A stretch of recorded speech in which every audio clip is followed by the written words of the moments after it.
Hello, আজকে গরমের দিনে খাবার জন্য একটা পাতলা মাছের ঝোলের ইজি রেসিপি দেখাবো। ফার্স্টেই যেটা করতে হবে সেটা হচ্ছে 2 চামচ কালো সর্ষে নিয়ে একটুখানি শুকনো খোলায় টেলে নিতে হবে।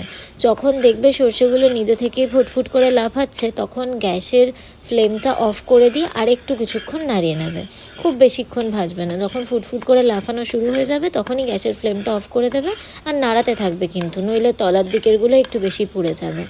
ব্যাস, এবার সর্ষেগুলো নাড়ানো হয়ে গেল। এবার তো খানিকক্ষণ গ্যাসের ফ্লেম অফ করে নাড়িয়ে নিলাম। এবার মিক্সির জারে রেখে দেবো কিছুক্ষণ, একটু ঠান্ডা হলে গুঁড়ো করে নেব। এদিকে মাছের পিসগুলো নুন, হলুদ আর সর্ষের তেল ভালো করে মাখিয়ে রাখছি।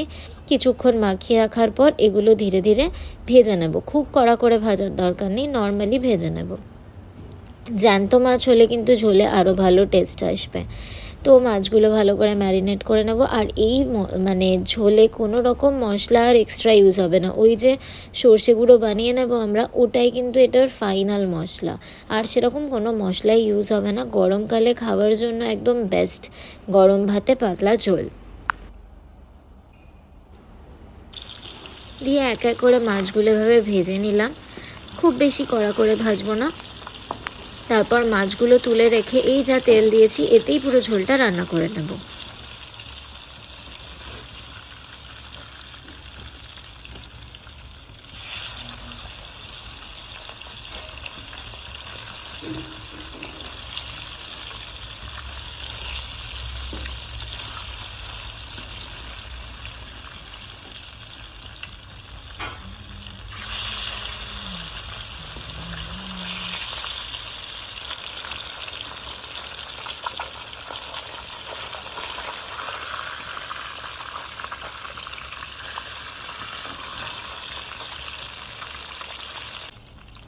মাছ ভাজার পর যে তেলটা পড়ে আছে তার মধ্যে কিছুটা কালো জিরে আর 2টো কাঁচা লঙ্কা ভেঙে দিয়ে দিয়েছি।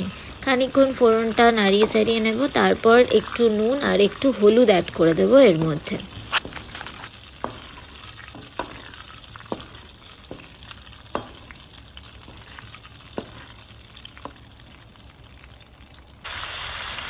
তারপর কেটে রাখা আলু আর পটলগুলো এর মধ্যে দিয়ে ভাজবো।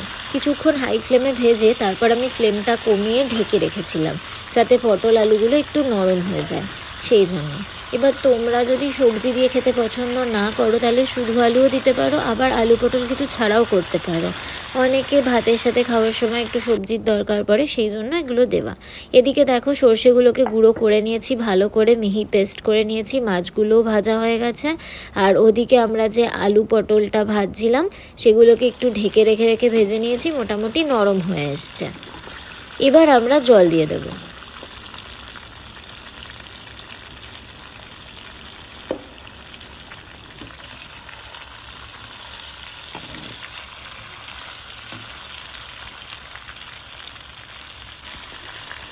একটা কেটে রাখা টমেটো ছিল, সেটা এখন অ্যাড করলাম। যখন আলু পটল মোটামুটি নরম হয়ে এসছে তখন টমেটোটা অ্যাড করে আরও কিছুক্ষণ নাড়িয়ে চাড়িয়ে নেব। দিয়ে ফাইনালি আমরা জল দিয়ে ঝোলটা ফোটাবো। আর যখন আমরা জল দিয়ে দিলাম আর ঝোলটার মধ্যে আস্তে আস্তে মাছগুলোকেও ছেড়ে দেব, দিয়ে একসাথে ফুটতে থাকবে।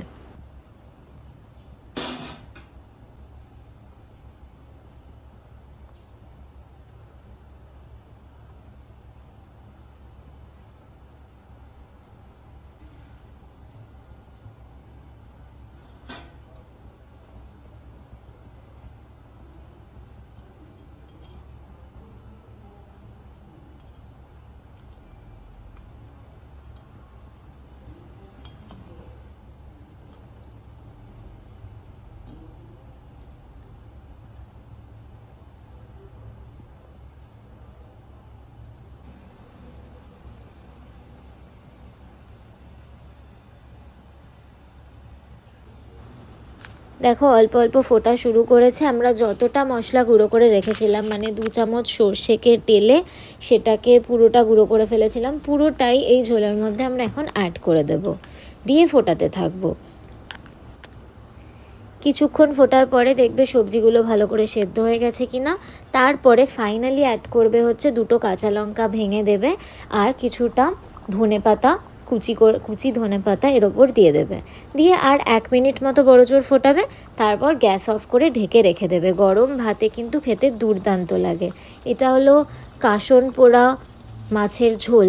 একদমই তিতো হবে না, ভয় পাওয়ার কিছু নেই যে সর্ষে মানে তেলে ভেজে দেওয়া তাতে তিতো হয়ে যেতে পারে কিনা, একদমই হবে না।